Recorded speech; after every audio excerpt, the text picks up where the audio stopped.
Item ಯಾವುದೇ ಇರಲಿ try ಮಾಡಿ ಆಚಿ ಚಿಕನ್ ಮಸಾಲಾ. ಆಚಿ ಚಿಕನ್ ಮಸಾಲಾ. ಇನ್ನು ಕಾಂಗ್ರೆಸ್ ಎಂಎಲ್ಎಗಳ ಫಾರಿನ್ ಟ್ರಿಪ್ಗೆ ನಿಖಿಲ್ ಕುಮಾರಸ್ವಾಮಿ ಕಿಡಿಕಾರಿದ್ದಾರೆ. ಮೊದಲು ನೀವು ಕೊಟ್ಟ ಮಾತುಗಳನ್ನು ಉಳಿಸ್ಕೊಳ್ಳಿ.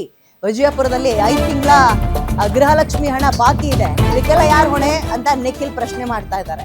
3 ವರ್ಷದಲ್ಲಿ 3 ಲಕ್ಷ ಕೋಟಿ ಸಾಲ ಆಗಿದೆ. ಸಿದ್ದರಾಮಯ್ಯ ಅವ್ರ ಕಾಲಘಟ್ಟದಲ್ಲಿಯೇ ಸಾಲ ಜಾಸ್ತಿ ಆಗಿರುತ್ತೆ. ಈ ಬಗ್ಗೆ ಯೋಚನೆ ಮಾಡ್ಬೇಕಾ ಅಥವಾ ಫಾರಿನ್ಗೆ ಹೋಗಿ ಕೂತ್ಕೋಬೇಕಾ? ಇದರಿಂದ ಗಳಿಸೋದೇನು ಅಂತ ನಿಖಿಲ್ ಕುಮಾರಸ್ವಾಮಿ ಪ್ರಶ್ನೆ ಮಾಡ್ತಾ ಇದ್ದಾರೆ. 11 ಜನ ಹೋಗಿದ್ರಲ್ಲ ಆಸ್ಟ್ರೇಲಿಯಾಗೆ, ಕೃಷಿಪರ ಅಧ್ಯಯನ, ಜನಪರ ಅಧ್ಯಯನ, ಫ್ಯಾಮಿಲಿ ಟ್ರಿಪ್ಪು ಇದಕ್ಕೆ ಹೋಗಿದಾರಲ್ಲ, ಅವ್ರ ಬಗ್ಗೆ ಪ್ರಸ್ತಾಪ ಮಾಡಿದ್ದಾರೆ.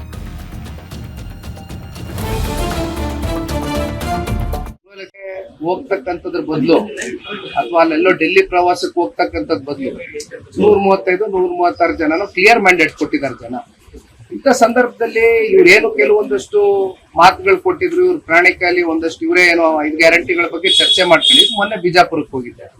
ಈಗ ಆ ಭಾಗದಲ್ಲಿ 5 ತಿಂಗಳಾಗಿದೆ. 2,000 ರೂಪಾಯಿ ಏನು ಗೃಹಲಕ್ಷ್ಮಿ ಯೋಜನೆ ಗ್ಯಾರಂಟಿ ಹಣ ಆಗಿ 5 ತಿಂಗಳಾಗಿದೆ. ಯಾರ ಹೊಣೆ? ಇವತ್ತಿನ ಮುಖ್ಯಮಂತ್ರಿಗಳು ಇವತ್ತಿನ ಈ 3 ವರ್ಷದ ಆಡಳಿತವನ್ನೇ ನಾವು ಮಾತನಾಡ್ತಕ್ಕಂಥದ್ದು. 3 ಲಕ್ಷ ಕೋಟಿ ಸಾಲ ಆಗಿದೆ. ಒಟ್ಟಾರೆಗೆ 7,60,00,000 ಕೋಟಿ ಸಾಲದಲ್ಲಿ 5 ಲಕ್ಷ ಕೋಟಿ ಇವತ್ತು. ನಿಮ್ಮೂರಿನಿಂದ ವಿಶ್ವ ಮಟ್ಟದವರೆಗೆ ರಾಜಕೀಯ, ಸಿನಿಮಾ, ಸ್ಪೋರ್ಟ್ಸ್ ಯಾವ ಸುದ್ದಿಯೂ ಮಿಸ್ ಆಗಲ್ಲ. ಬರೀ ಸುದ್ದಿಯಷ್ಟೇ ಅಲ್ಲ, ಜೊತೆಯಲ್ಲೇ ಇರುತ್ತೆ ವಿಶ್ಲೇಷಣೆ. ಗ್ಯಾರಂಟಿ ನ್ಯೂಸ್ನ ಸಬ್ಸ್ಕ್ರೈಬ್ ಮಾಡಿ, ಫಾಲೋ ಮಾಡಿ, ಕ್ಷಣ ಕ್ಷಣದ ಅಪ್ಡೇಟ್ಸ್ ಪಡೆಯಿರಿ.